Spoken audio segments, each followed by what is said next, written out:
En la región cubana de la URSS, en la orilla del mar de Azov, 40 kilómetros de la ciudad de Yeisk, hay un pueblo pequeño de pescadores situado alrededor de un grupo de elevadores de granos. Se llama Pereprava. Nos mudamos allí a principios de marzo de 1927. Tormentas de nieve eran todavía furiosas sobre el mar cubierto de hielo. Los ventisqueros envolvieron nuestra casa casi hasta sus aleros y en las mañanas no podíamos salir sin una pala. Pero la casa estaba caliente, calentado por los pedazos de estiércol de caballo que compramos de los locales. Las fichas eran fáciles de encender y aguantaron el calor por mucho tiempo. Entonces, el invierno pasó, el sol calentó la tierra y con el deshielo de primavera las estepas volvieron a nacer. La hierba de la estepa se volvió verde y comenzó a crecer rápidamente. El hielo comenzó a moverse en el mar y rápidamente se fue por la corriente fuerte. Finalmente los cisnes vinieron y se colocaron en las marismas de la bahía. Esta era un santuario de aves migratorias y un lugar de descanso para aquellos que volaban más lejos hacia el norte. Las bandadas de gansos y patos cansadas y hambrientas se conformarían en el agua, ruidosamente agitando sus alas y graznando tan fuertemente que nos despertaron de nuestro sueño.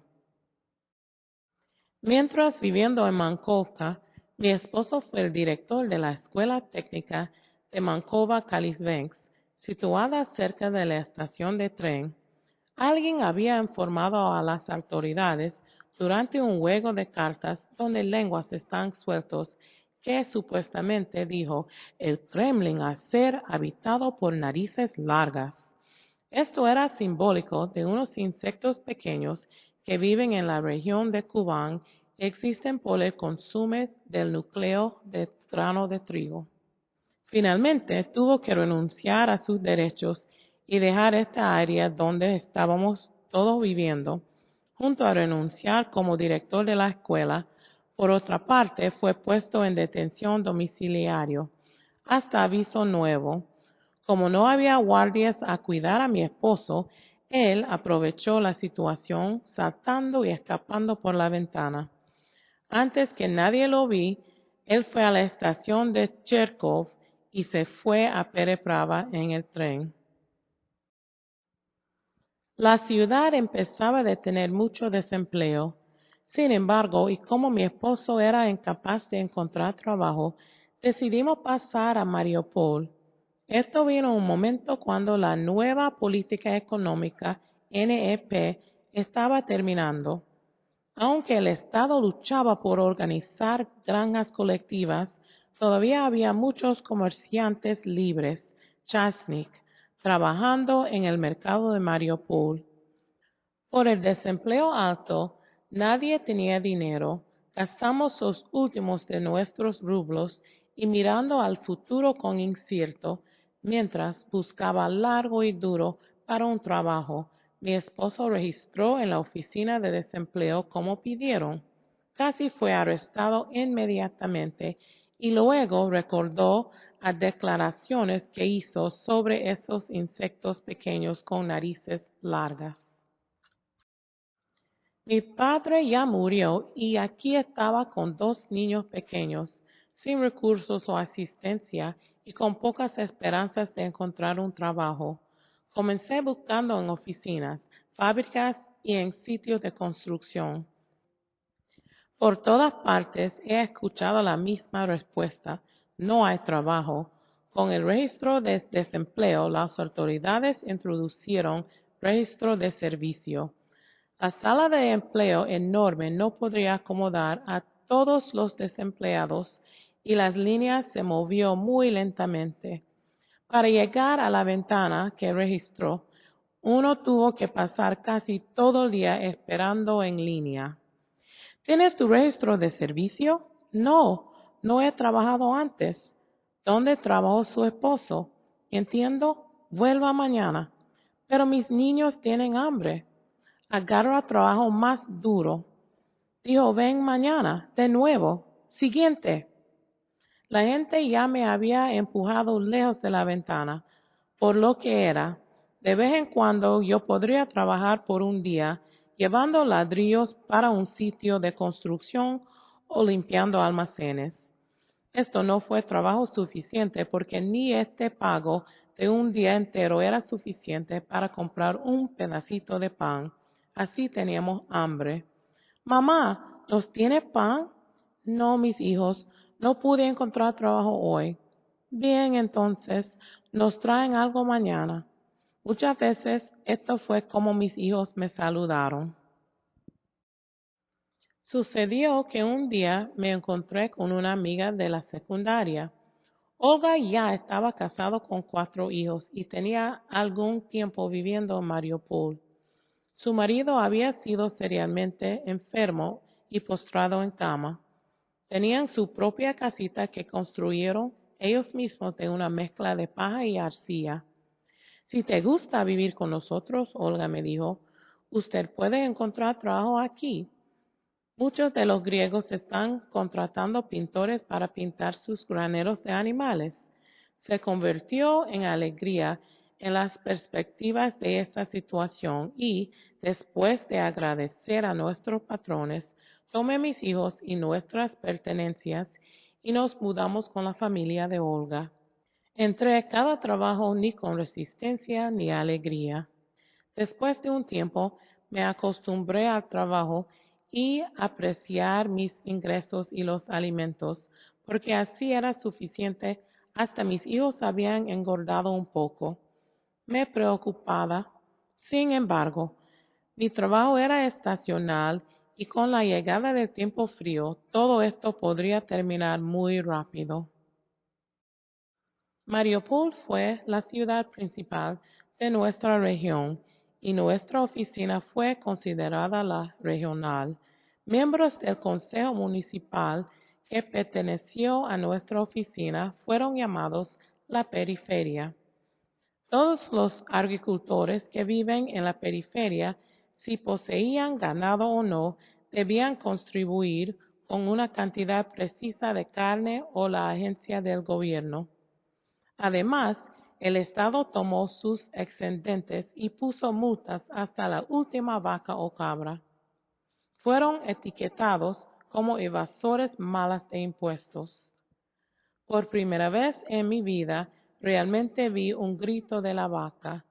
Una pareja de ancianos se le ordenó renunciar a su vaca al Estado. Lloramos todo el camino, dijo el anciano. Mi esposa fue abrazando y acariciando su mashka.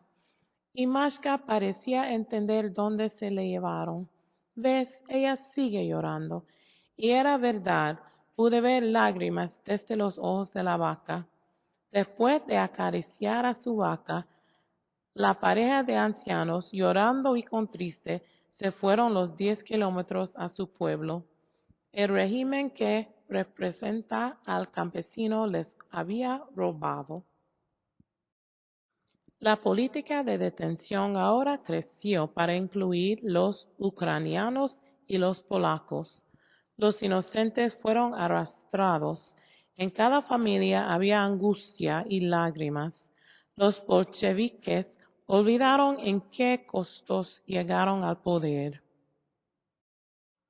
Entonces un oficial llegó desde Moscú y hace un discurso sobre las intenciones de Alemania para la expansión. Ridiculiza el discurso diciendo, dejan que los alemanes siguen hablando, pero parecía que algo estaba pasando en los círculos políticos superiores. Pero ya nos habíamos acostumbrado a las consignas, como estar en alerta y el enemigo está en las puertas. Nos tuvo los discursos muy serios.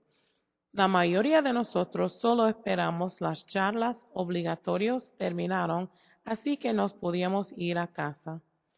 Entonces el anuncio fue hecho a toda la población civil que debido a consideraciones estratégicas y la experiencia en otras ciudades, había que comenzar a cavar zanjas antitanques a una distancia de un tiro de fusil de la ciudad. Para ejecutar esta orden, toda la población, no importa de la edad y el sexo, era necesario alguien capaz de agarrar una pala. En 1939, los alemanes rasgaron Polonia a pedazos en unos pocos días, descendiendo en el país como la huracán Mal. Los polacos corrieron hacia la frontera para la seguridad y se encontraron ahí con bayonetas. 12,000 de los mejores del ejército polaco tuvieron que refugiarse en el bosque de Katyn. Ni Rusia salvó la suerte de Polonia. Los buitres alemanes cayeron abajo en la tierra rusa, desmoronando y quemando todo a su paso y trayendo muerte. Con la guerra vinieron la inundación de refugiados. Tan pronto como la primera bomba fue caída en Polonia, pan y otros productos desaparecieron del mercado. Para recibir un cuarto de libra de margarina, parado en una línea con 7,000 personas y detrás de mí había casi igual, estaba día y noche y no consiguió nada. Nunca recibimos ningún correo de frente. Como los campos de concentración, la política que no había correo fue invocada porque si las cartas fueron interceptadas, el enemigo sería capaz de aprender de los planes y el tamaño de una fuerza militar. Además, los rumores de las cartas podrían traer pánico entre la población. Sin el correo, siempre había rumores de que nuestros soldados estaban corriendo. Aquellos que escaparon dijeron de regimientos enteros rendirse al enemigo. En 1941, la ciudad pronto fue rodeada por los alemanes. En el puerto, el elevador de grano para la ciudad fue incendiado por el ejército ruso antes de su retiro. No quieren dejarla por el enemigo. Los alemanes no eran acerca de darle a la población. Como demuestra que los vagones de mercancías rusas robadas fueron enviadas a Alemania en los primeros días de la ocupación. Pan de grano quemado, aplastado como pedazos de vidrio quebrado, se distribuyó al pueblo por casi 2 o 3 días. Después no hemos recibido nada. Moneda rusa no fue honrado y la marca alemana todavía no había aparecido. Si uno tenía algunas cosas para cambiar para comida, el único alimento fue el maíz. Hasta ahora, los judíos habían dejado solo y caminaron libremente, aunque las autoridades estaban mirando. Un día, el viejo Gorlin, que había sido un vecino, vino a mi puerta y nos informó que los alemanes habían ordenado a los judíos a empacar sus pertenencias y a prepararse para salir. Es sorprendente que la gente no trataron de salir mientras tuvieron la oportunidad. Los refugiados, que nos llamamos Polacks, eran realmente judíos polacos. Ellos sabían todo acerca de los guetos y los eventos de la persecución, pero no querían creer lo que escucharon. Un conocido judío me dijo, ¿por qué debemos dejar? No somos una especie de gente rica. Hemos trabajado toda nuestra vida. Enviamos a nuestra hija, pero no nos vamos. Todos mis compañeros lo mismo. Quedaron por miedo de perder sus trabajos. Por la tarde del mismo día vimos cómo fueron conducidos por la calle hacia el cuartel fuera de la ciudad. Por el tiempo que corrimos afuera, la primera columna había ya pasado la casa.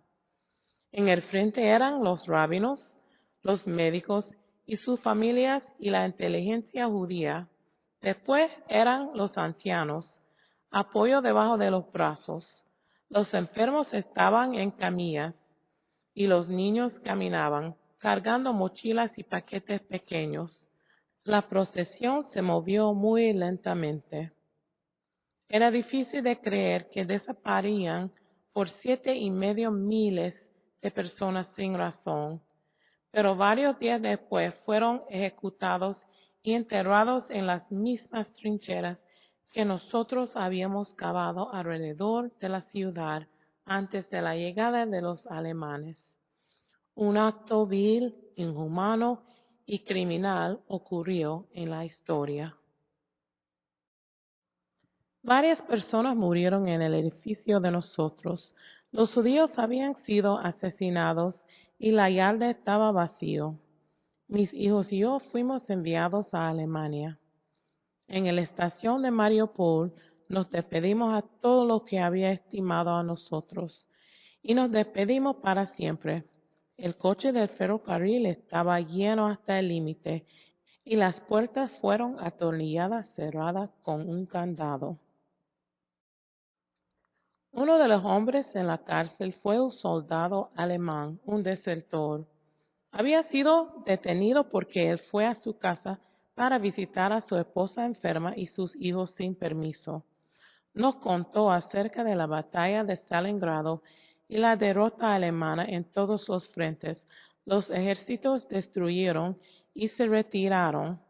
Dijo que la mitad de Alemania estaba ya en manos de los americanos. Escuchamos en asombro, no creyendo en nuestros oídos, pero sin decir nada.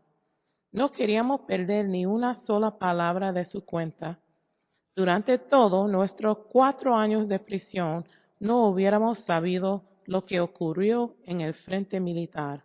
Estábamos parados durante horas en los pasillos con los demás presos, hablando sin ser dicho para volver a nuestras células.